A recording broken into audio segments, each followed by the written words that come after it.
Kegaduhan politik dalam negeri terjadi lagi.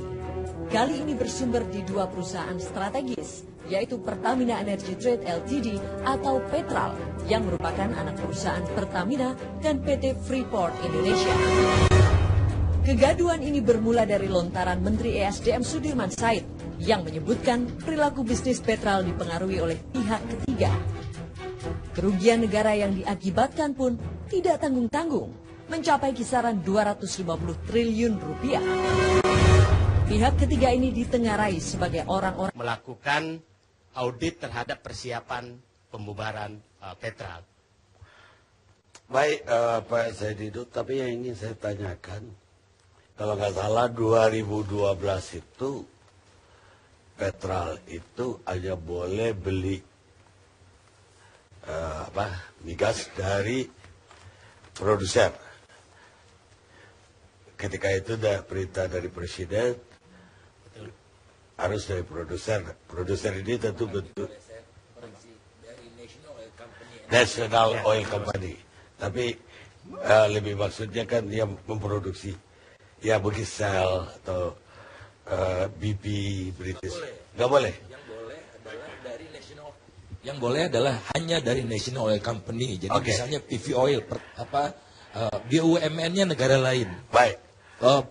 Kalau yang Shell atau Chevron itu kita sebut Major Oil Company. Baik.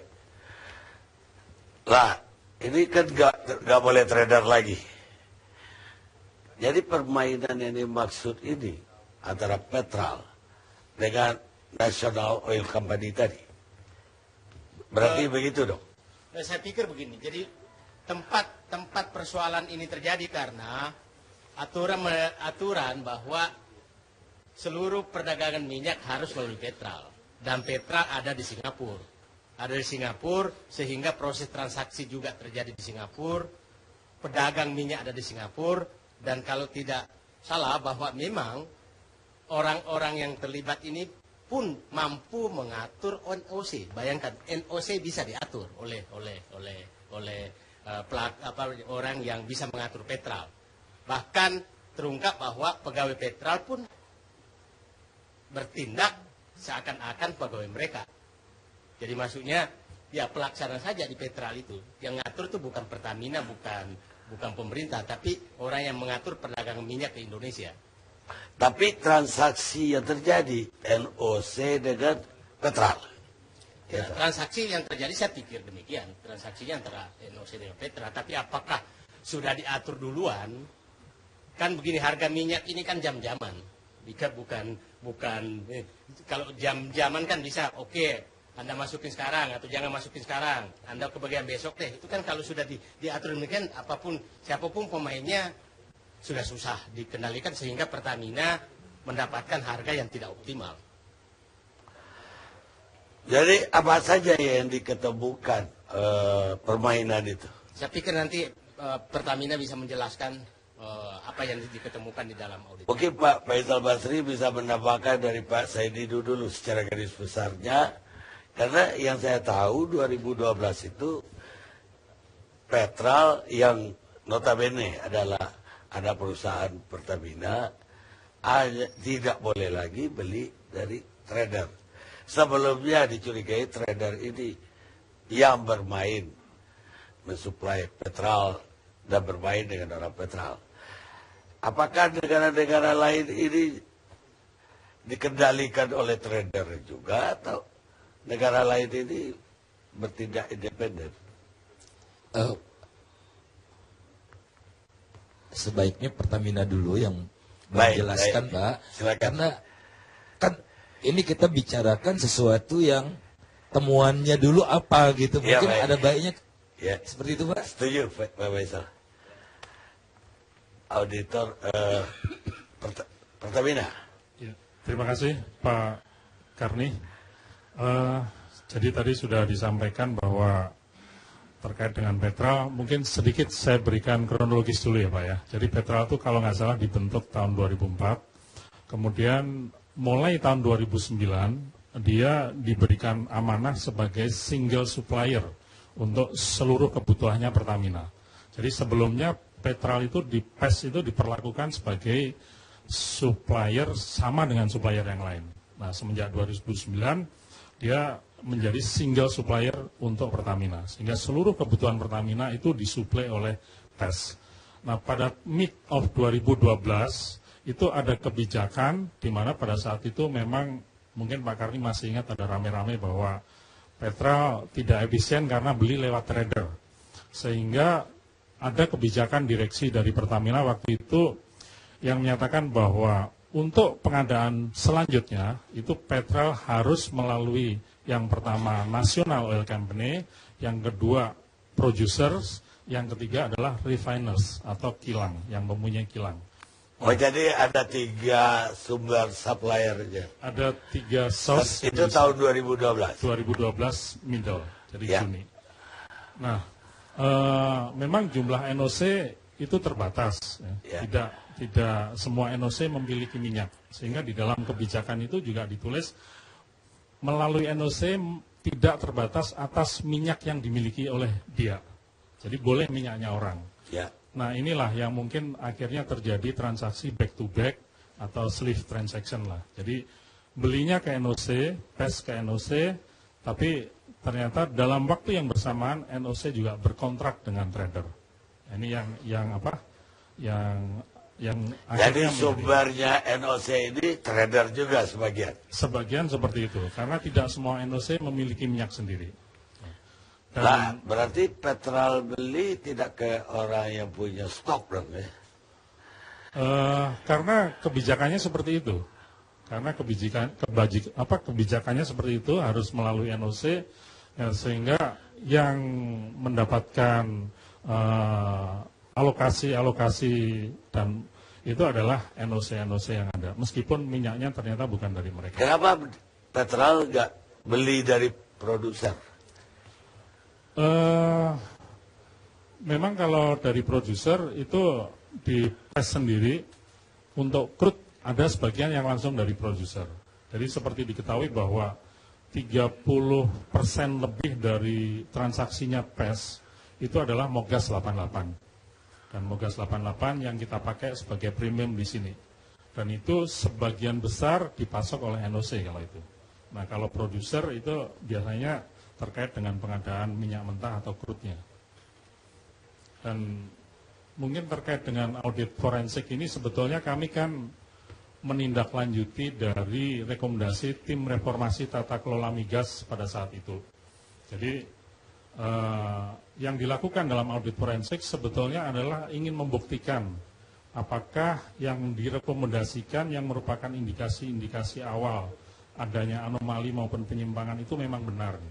Dan kalau benar, si auditor berkewajiban untuk menyiapkan sampai bukti-bukti yang mungkin nanti bisa dibawa sampai ke ranah hukum. Dan itu yang dilakukan oleh mereka. Ya, tapi kalau saya lihat tadi bahwa kita Petral beli kepada NOC. Dan NOC mungkin tidak punya stok, beli lagi dari trader. Ya kira-kira sah saja kan. Iya, makanya Artinya, kalau ini dibilang mereka boleh transaksi beli dari mana aja kan. betul, cuman akibatnya apa? Karena ini kan rantainya jadi lebih panjang. Karena harusnya katakanlah PES bisa langsung beli kepada trader tersebut, karena harus melalui NOC sehingga ada rantai yang harus dilalui. Ya, rantai panjang ini kan akibat keputusan pemerintah, bukan Petral, tapi keputusan yang lebih di atas ketika itu. Bahwa tidak boleh membeli melalui trader. Betul. Sehingga belinya melalui NOC. Iya. Bahwa NOC tidak punya beli lagi dari trader, memang jadi harga pun pasti lebih mahal. Tapi bukan salah Petral dong. Kalau dilihat dari sini memang ini bukan kesalahan Petral karena memang kebijakannya seperti itu. Tapi kebetulan di dalam hasil audit forensik ini memang menemukan beberapa anomali yang kalau kita lakukan dengan audit biasa ini nggak akan ketemu. Jadi audit forensik itu sebagai gambaran aja Pak Karni, yang dilihat bukan hanya hard copy atau soft copy yang berupa data transaksi, tapi juga melihat data-data environment yang ada. Jadi seperti data email itu di imaging semua, data chatting dari HP juga di imaging semua.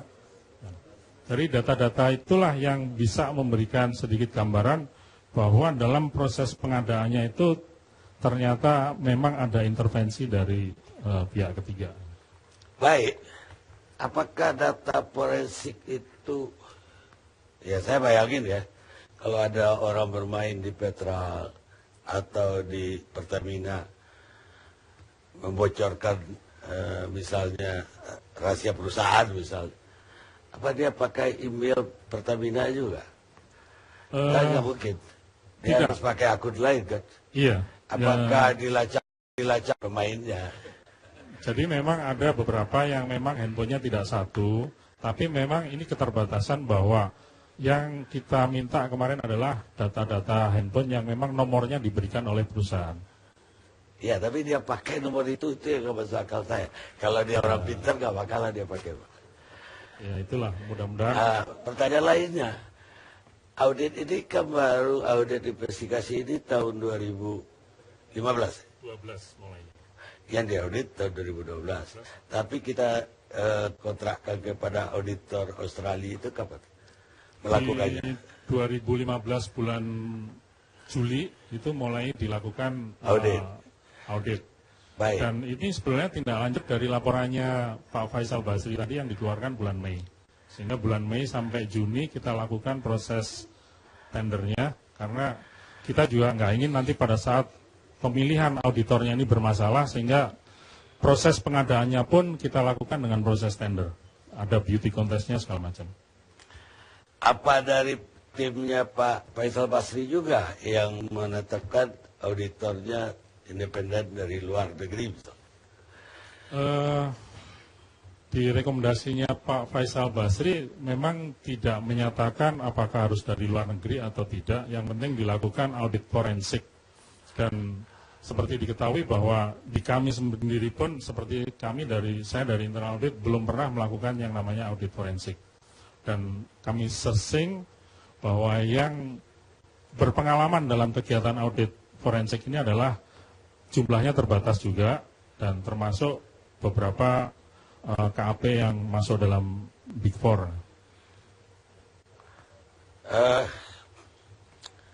Kenapa nggak minta ke BPK audit forensik sebagai lembaga tinggi negara? Iya, karena waktu itu sebetulnya kalau yang minta ke BPK harusnya mungkin dari kementerian lebih pas. Karena kalau Pertamina yang minta, ya kan ini kurang. arahan dari kementerian supaya ada audit forensik. Memang arahnya dari kementerian, tapi yang diminta untuk melakukan audit forensik ini adalah Pertamina sebagai induknya PES gitu. Sehingga Pertamina waktu itu memutuskan kita mengambil auditor independen yang memang sudah berpengalaman dan berreputasi, apalagi ini case-nya kan berada di Singapura, Pak, bukan di Indonesia. Terus kenapa, apa artinya kita nggak minta dari BPK? Apakah berarti audit yang dilakukan BPK sebelumnya kita nggak percaya? Tadi sudah saya sampaikan bahwa ini audit forensik sifatnya adalah lebih melakukan by request. Kalau kita pembuktian. percaya dengan hasil audit dari BPK, kan kita minta tolong di forensik dong, audit forensik dong. Dari data yang ada itu. Iya, kembali lagi bahwa tidak dalam kapasitas dan kewenangannya Pertamina untuk meminta audit kepada BPK. Baik, betul ada campur tangan dari BPK lagi ketika mau diaudit forensik. Katanya ada yang cawe-cawe dari BPK. Enggak ada. Justru mereka mensupport aja. Karena ya ada yang mau ikut jadi tim apa aja lah, tim advance-nya, tim supervisi. Saya kira enggak ada kemarin. Jadi mereka juga memonitor prosesnya, tapi tidak mengintervensi juga. Baik Pak Faisal Basri, mungkin bisa.